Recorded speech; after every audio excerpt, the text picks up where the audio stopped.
नाही sir please. नाही बोललेलं मला आवडत नाही. सर प्लीज हे सगळं थांबवा, हे अति होत आहे. त्याशिवाय तू बघतच नाही. सर प्लीज सर, मला हे सगळं नाही आवडत. अनु बोल ना. सर काय करताय तुम्ही प्लीज. सर माझा हात सोडा. मी सोडणार नाही. मला आज हवंय. तर बरेपणानं सांगते, हात सोडा.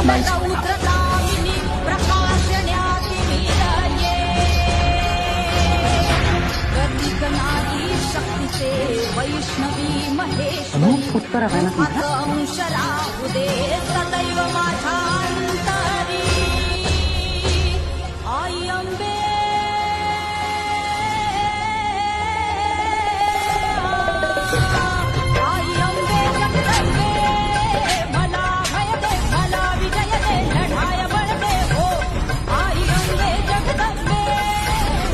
हे उत्तर आहे.